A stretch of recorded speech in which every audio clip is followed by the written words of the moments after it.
Hello everyone, c'est encore moi pour notre vidéo de la semaine. J'espère que votre déconfinement s'est bien passé. Moi j'ai fait genre un brushing pour vous faire croire que j'étais sortie, mais en vérité, je crois que je vais attendre un petit peu. Je suis encore un petit peu flippée, je me découvre des tendances hypocondriaques. Alors avant, tout doucement, avant de reprendre contact avec l'humanité, je vais voir un petit peu comment ça se passe. En tout cas, toujours au rendez-vous. Cette semaine, je vais vous parler d'un des mystères, mais par contre, ce sujet m'a apporté sur tellement d'autres découvertes, tellement d'interrogations que j'avais pas prévu de vous le faire là, mais je me suis tellement enthousiasmée que j'ai pas pu résister. Alors cette semaine, on part dans les Balkans, parce qu'il n'y a pas si longtemps que ça, dans les montagnes de Balkari, dans la vallée de Baksan, a été découvert une grotte. On ne peut plus étrange. En fait, une grotte, je sais même pas si c'est le terme bien approprié. C'est maintenant. Alors, le mystère des Balkans, c'est maintenant.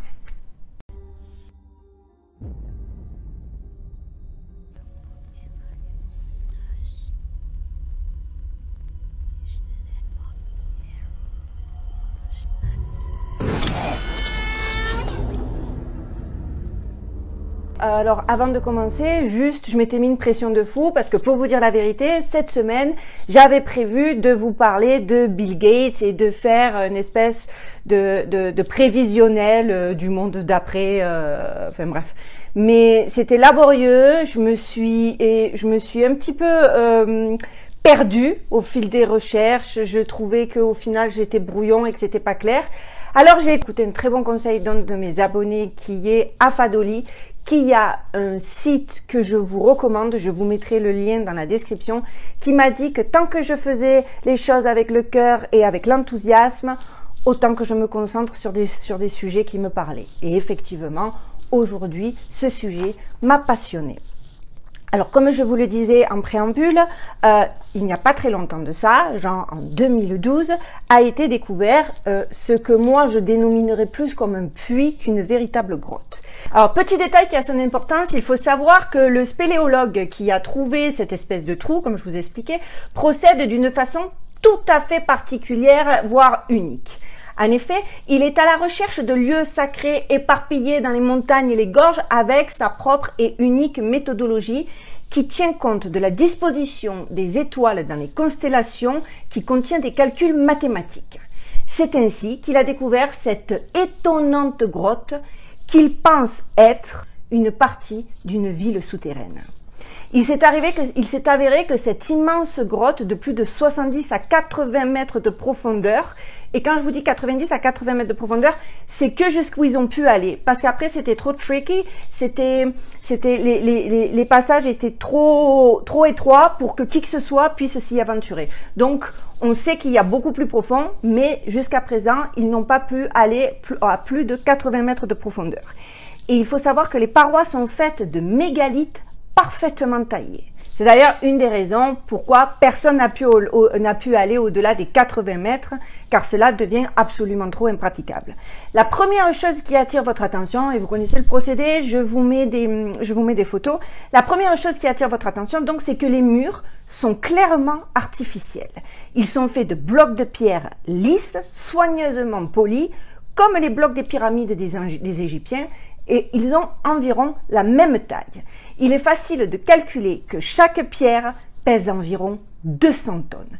Il est impossible de poser naturellement une telle construction. Alors oui, je suis d'accord avec ma mère, qui est une fervente croyante italienne, forcément ça va de soi, comme quoi Dieu est grand. Mais là, penser que ceci s'est créé naturellement, ce serait ubuesque. Alors effectivement, en plus, ces blocs de pierre sont constitués de plusieurs parties comme des paliers ou des transitions dans la descente.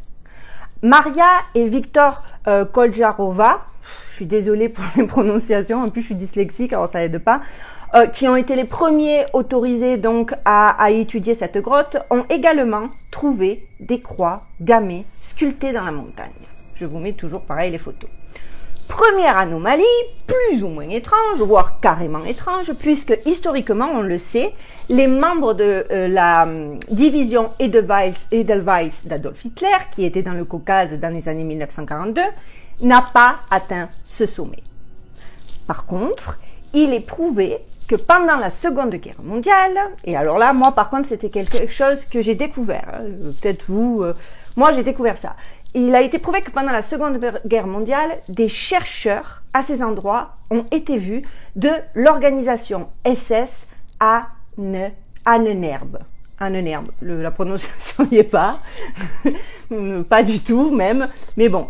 Je ne sais pas si nombre d'entre vous le savent, mais ce groupuscule est surtout connu pour avoir démarré une recherche qui était censée trouver l'entrée du Shambhala. Bon, alors là, question peut-être que vous ne saviez pas, parce que moi, je vous avoue qu'il m'a fallu Wikipédia.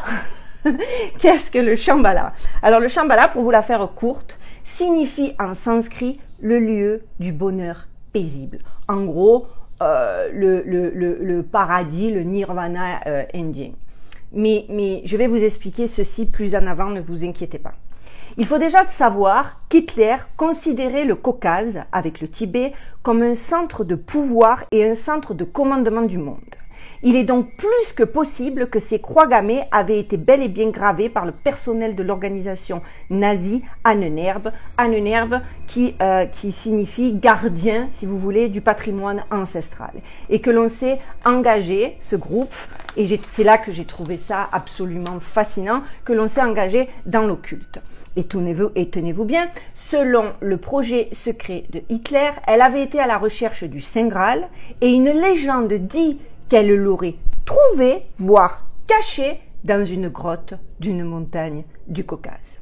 Alors honnêtement, zéro doute sur le fait que ce soit eux, car une étrange mallette et 2 crânes ont été découverts à proximité de la grotte. Une étrange mallette tamponnée d'un étrange logo Ahnenerbe. 2 crânes appartenant à des créatures inconnues de la science. Photo. Mais pourquoi les nazis se sont-ils aventurés dans une région aussi reculée? Ahnenerbe, dont le nom complet est la Société de recherche et d'enseignement de l'héritage allemand ancestral, est une organisation qui existait en Allemagne entre 1939 et 1945 et a été fondée pour l'étude des traditions, de l'histoire et de l'héritage de la race aryenne. Ils enquêtaient sur tout ce qui était mystérieux et inconnu dans notre monde. Ils ont fait plusieurs expéditions au Tibet, dans l'Antarctique et dans le Caucase et ont cherché à entrer en contact avec des ovnis dans le secret le plus total. L'Allemagne d'Hitler était activement engagée dans le développement des nouvelles armes capables de changer le cours de la guerre et le cours de l'histoire. Les 350 membres et spécialistes d'Ahnenerbe étaient de brillants experts, de grands scientifiques et de multidiplômés. D'ailleurs, pour l'anecdote, peu de gens le savent, mais quelques années avant que la guerre n'éclate, des spécialistes de l'architecture militaire allemande ont offert une aide à l'URSS pour construire une route entre Pitsunda et Nrista, de la mer Noire, à une réserve montagneuse connue sous le nom d'Akba. Je vous dis, je suis désolée, ma dyslexie, Dakbazi, enfin, pour des raisons officielles, bien évidemment, puisqu'il y a toujours des raisons officielles, on le sait, de coopération internationale.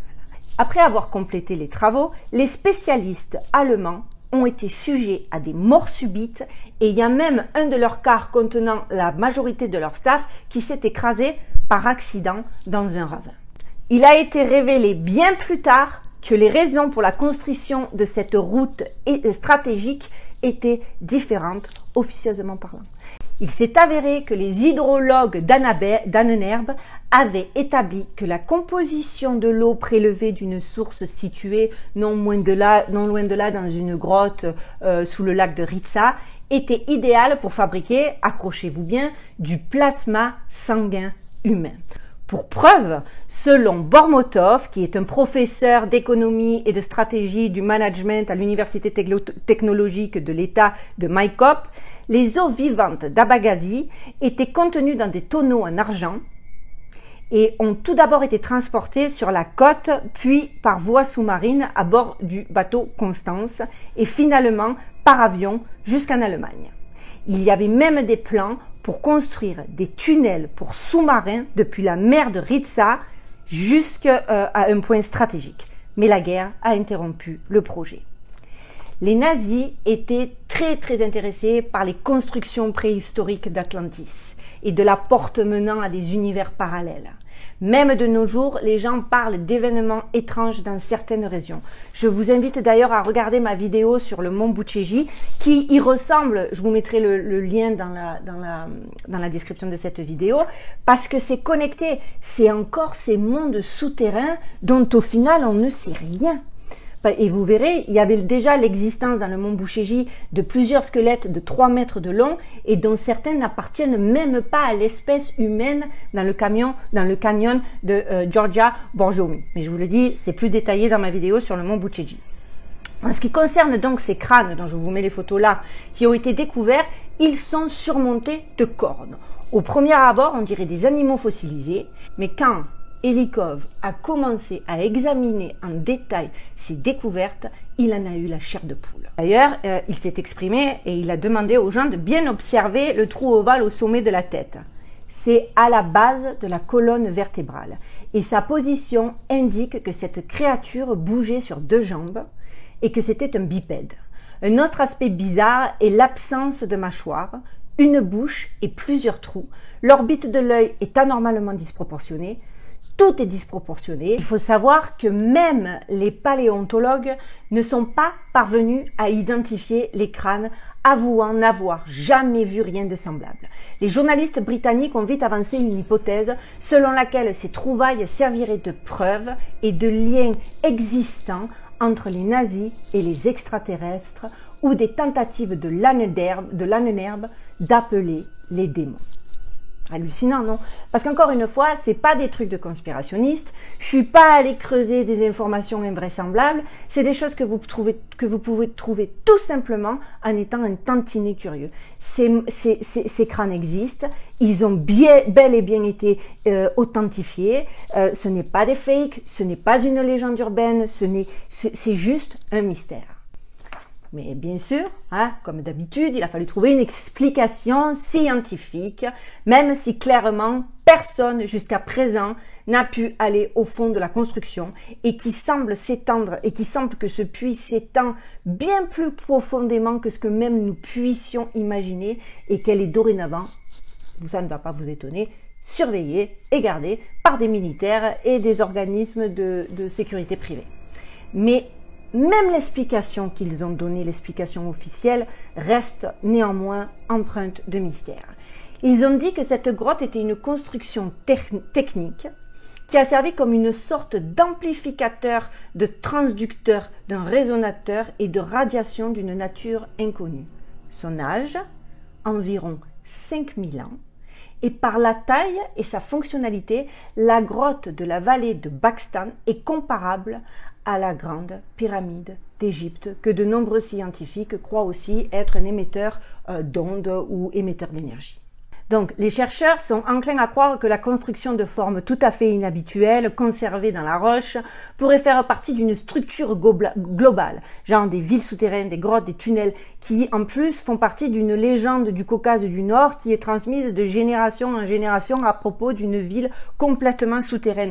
Ce qui en soi n'est pas complètement dément à croire. Près de la bouche menant donc à la profondeur de 80 mètres, la seule profondeur qu'ils ont pu jusqu'à présent explorer, ils ont vu qu'il y avait 2 autres entrées. Ils ont pu deviner avec des instruments techniques, ils ont pu deviner qu'il y avait 2 autres entrées de la grotte. Il semblerait en effet que tous ces couloirs qu'ils ont l'impression, ces 2 entrées de grotte qui apparemment feraient comme une espèce de fourmilière au final, mais par contre avaient un point de chute commun, qu'elle reliait que toutes ces galeries, aussi multiples soient-elles, amenaient toutes à un centre, le même centre, où apparemment il y aurait une grotte mystérieuse où, selon les gens qui ont travaillé le plus autour de cette incroyable structure, on dit entendre un murmure comme une langue inconnue ancienne. Alors, j'ai trouvé ça fascinant.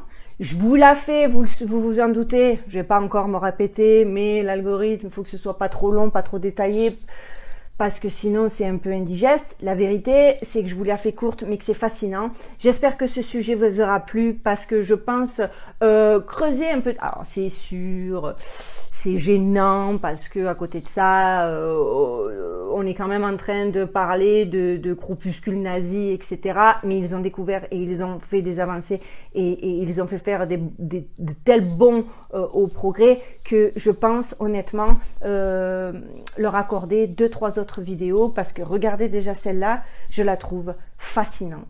J'espère que vous serez du même avis que moi. N'hésitez pas à me le dire en commentaire. Si vous avez des autres idées de sujets, ou si effectivement vous êtes un peu déçus parce qu'au final mon sujet sur Bill Gates, je l'ai un peu zappé, dites-le aussi. N'oubliez pas, ça encourage de ouf.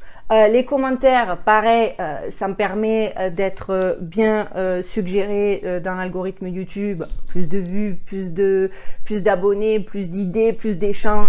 Et vous connaissez ma vision et ma perspective. Donc, n'oubliez pas de vous abonner, très important. Quand vous vous abonnez, switchez sur la petite cloche, comme ça vous recevez des notifications à chaque fois que je poste une vidéo. En tout cas, je vous souhaite une bonne semaine.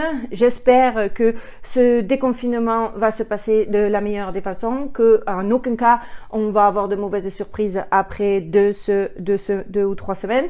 Et n'oubliez pas les amis, stay safe.